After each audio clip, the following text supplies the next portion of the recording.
భక్తి సమాచారం వాట్సాప్ ఛానల్లో జాయిన్ అవ్వండి. అన్ని విశేషాలు ఎప్పటికప్పుడు తెలుసుకోండి. వెళ్ళలేని కష్టము, అసలు ఎవ్వరూ తీర్చలేని రుణం తల్లి రుణం అని అంటూ ఉంటారు. మరి ఆ తల్లికి మనం ఏమి ఇవ్వాలి? ఏమీ ఇవ్వలేమమ్మా. ఏమిచ్చినా తక్కువే. ఇస్తే చులకన చేసినట్టు. కానీ చేయగలిగింది ఏమిటంటే భక్తిగా సేవ చేసుకోవాలి, అంతే. తల్లి చెప్పిన మాట వినడం, తల్లి ఏ విధంగా ఉండాలని కోరుకుంటుందో ఆ విధంగా ఉండడం. తల్లికి తండ్రికి ఇద్దరికీ కూడా చిన్నతనంలో తమకి తల్లిదండ్రులు ఎట్లా చేశారో వృద్ధాప్యంలో వాళ్ళకి అట్లా చేయడం వల్ల మాత్రమే కొంత రుణం తీరుతుంది. కొంత, పూర్తిగా కాదు. కానీ ఇప్పుడు ఆధునికంలో పిల్లలైతే అమ్మ నీకేం తెలియదులే, ఇప్పుడు ట్రెండ్ మారిపోయింది అని అన్నిటినీ కొట్టిపడేస్తూ ఉన్నారు. తెలియదులే అన్న వరకు తప్పేం లేదమ్మా. ఎందుకంటే కంప్యూటర్ నాలెడ్జ్ కానీ ఏఐ కానీ ఆర్టిఫిషియల్ ఇంటెలిజెన్స్ కానీ తెలియదు తల్లికి. అంత మాత్రాన తక్కువది కాదు కదా. తెలియకపోవడం వేరు, ప్రేమ వేరు. అన్నీ ప్రేమ చూపించడానికి తెలియాల్సిన అవసరం ఏం లేదే. బిడ్డకి ఆకలేస్తోంది అన్న సంగతి తెలుసుకోవడానికి తల్లికి జ్ఞానం అక్కర్లేదు. కాకపోతే వాడు కొత్త రుచులేం నేర్చుకున్నాడు, వాడికి ఏం కావాలి, కొత్త రుచి చేసి పెట్టాలన్నది తెలుసుకోవడానికి జ్ఞానం కావాలి. అంతే తప్ప ఆకలిగా ఉంది బిడ్డ కడుపు నింపాలి అనేటటువంటి దానికి తల్లి ప్రేమ ఒక్కటే లెక్క తప్ప ఇంకోటి కారణం కాదు. 70 ఏళ్ళ కొడుకు రిటైర్ అయ్యి 10 ఏళ్ళు అయింది, మనవాళ్ళు వచ్చాడు. అయినా ముసలమ్మ పడుకునుందా, తల్లి బతికే ఉంది, మంచంలో ఉంటుంది. అయినా కానీ అలాంటప్పుడు కూడా ఇంటికి వస్తే కోడల్ని పిలిచి ఉంటుంది, చంటాడు అన్నం తిన్నాడేమో కనుక్కో అని. 70 ఏళ్ళ వాడు చంటాడు. అది తల్లి మనస్సు. నిజంగా ఒక మాట చెప్తారండి, మనిషి ఎప్పుడు వృద్ధుడవుతాడు అంటే తల్లిదండ్రులు ఉన్నంతకాలం కాడట. తల్లిదండ్రులు లేకపోతేనే వాళ్ళు పెద్దవాళ్ళు అయిపోయినట్టు. అందుకే నువ్వు పెద్దవాడివి అయిపోయావు అని ఎవరినన్నా అంటే వెక్కిరింతగా అంటేనా తల్లిదండ్రుల మాట లెక్క చేయట్లేదని. నిజంగా తల్లో తండ్రినో కోల్పోయినప్పుడు పెద్దరికం వచ్చేసింది నాయన అని జాలిగా చెప్పేది. అంచేత తల్లిదండ్రులు ఉన్నంతకాలం పిల్లలు పిల్లలే, ఎంత వయసు వచ్చినా. వయసుతో సంబంధం లేదు. అమ్మ తల్లి స్థానం చాలా గొప్పది. అవును. సన్యాస దీక్ష తీసుకునే క్రమంలో కూడా తండ్రి పాత్ర కన్నా తల్లి పాత్ర ఎక్కువగా ఉంటుంది. అవునమ్మా. మాతృభిక్ష పెట్టాలంటారు, మాతృ అనుమతి తీసుకోవాలి అని అంటారు. ఆ స్థానం గురించి వివరించండి. మాతృభిక్ష అన్నది సన్యాసికే కాదు, ఒడుగులో కూడా ఉంటుంది. అవును.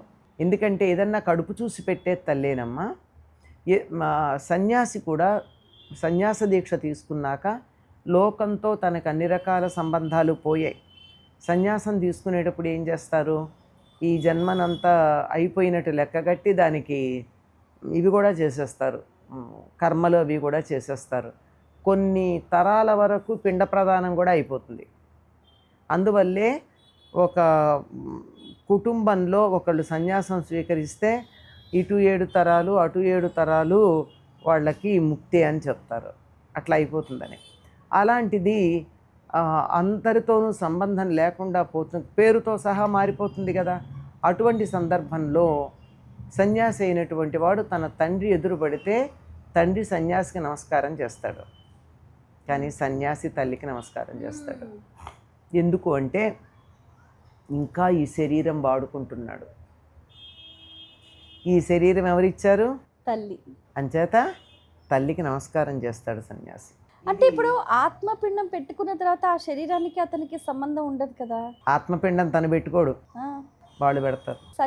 సన్యాసికి ఆ సమయంలో పెట్టేస్తారు వాళ్ళు. అక్కడ కార్యక్రమం నిర్వర్తిస్తున్న వాళ్ళు చేస్తారు. అదే ఆత్మపిండం కాదు, దాన్ని ఆత్మపిండం అనరే. ఆత్మపిండం అంటారా? కాదు. కొన్ని తరాలకి పెడతారు, కొన్ని జన్మలకి. కొన్ని జన్మలకి, ఈ జన్మ తర్వాత మరో జన్మ ఉంటే వాటంటికి పెట్టేస్తారు. ఈ సంబంధం లేకపోయినా ఈ శరీరం ఉంది కదా, శరీరం వదిలితే శరీర సంబంధం ఎక్కడికి పోతుంది? కొన్ని సందర్భాలలో అమ్మ మరి అవునో కాదో తెలియదు కానీ కన్న తల్లి కన్నా పెంచిన తల్లికి ప్రేమ ఎక్కువ అంటారు. ఇందులో ఎంత నిజం ఉంది? నిజమేనమ్మా. ప్రేమ అన్నది మనం పెంచుకోవటం వల్ల వస్తుంది. కన్న తల్లి కన్నా పెంచిన తల్లికి ప్రేమ. మరి దేవకి కన్నా యశోదకి ఎక్కువ ప్రేమ కాదు. యశోద ఆనందించినంత ఆనందం ఎవరు ఆనందించారండి? కృష్ణావతారంలో కృష్ణుడితో ఎక్కువ ఆనందించింది ఎవరయ్యా అంటే యశోదే. దేవకికి అదృష్టం లేదు కదా. ఇన్ని రకాల ఆనందాలు పొందింది యశోద. ఎన్ని అద్భుతాలు చూసింది. అన్నీ చూసి ఈ కలయో వైష్ణవమాయో నేను యశోద కాను అని కూడా అనుకుందే. అటువంటి స్థితి ఎవరికి లభించింది? ఒక యశోదకే లభించింది. కనుక ప్రేమ అన్నది పెంచుకున్న తర్వాత కనక్కర్లేదమ్మా. కన్నవాళ్లే తల్లి అనడానికి వీల్లేదు. కంటేనే తల్లి కాదు, గుర్తుపెట్టుకోండి. పెంచినా తల్లి. ఆ ప్రేమ భావం పెంచుకున్నాక లోకంలో అందరూ పిల్లల్లాగానే కనపడతారు. అందుకే ఒక స్థాయికి వెళ్ళిన వాళ్ళని అమ్మ అనే పిలుస్తారు చాలామంది. అమ్మగారు కానీ, లేకపోతే అమ్మగారు అంటే పోయింది ఆ గౌరవం. అమ్మగారు అంటే యజమాని అవుతుంది. అమ్మ అంటే యజమాని కాదు, ప్రేమగా చూసుకునేది. ఆ గారు ఉండదు. మేడం అని కానీ, దొరసాని అని కానీ అలాంటి పేర్లతో పిలవరు, అమ్మ అంటారు. అప్పటికి ఒక ప్రేమ ఎక్కడుంటుందో అక్కడ అమ్మతనం ఉంటుంది. అమ్మతనం ఉన్న చోట ప్రేమ ఉంటుంది. ఇప్పుడు పిల్లలు ఉన్నవారైతే సరే, పిల్లలు లేనివారు? పిల్లలు లేకపోతే లోకంలో పిల్లలందరూ మనవాళ్ళేనమ్మా. అందరూ కంటేనే పిల్లలా? కన్న పిల్లలు ఎంతమంది తల్లిదండ్రులు చూస్తున్నారు?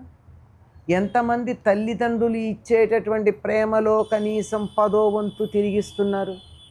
ప్రేమ ఎప్పుడూ కూడా ప్రవాహంలాగా పైనుంచి కిందకే వస్తుంది. తల్లిదండ్రులకి పిల్లల మీద ఉన్న ప్రేమ పిల్లలకి తల్లిదండ్రుల మీద ఉండదు. అందులో అనుమానం ఏం లేదు. వాళ్ళకి వాళ్ళ పిల్లల మీద పెడుతుంది, అది సహజం. కానీ ఆ ఉండవలసిన కాస్తా కూడా లేనటువంటి పిల్లలు ఎంతమంది లేరు?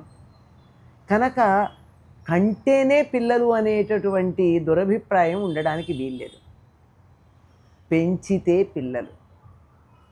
కని పారేస్తే పిల్లలు అవుతారమ్మ? ప్రేమ ఉంటుందా? కని పడేసిన వాళ్ళు చాలామంది ఉన్నారు. వాళ్ళకి తల్లికి పిల్లలకి ఉండే సంబంధాలు ఉన్నాయా? For more videos like this, subscribe Big TV channel.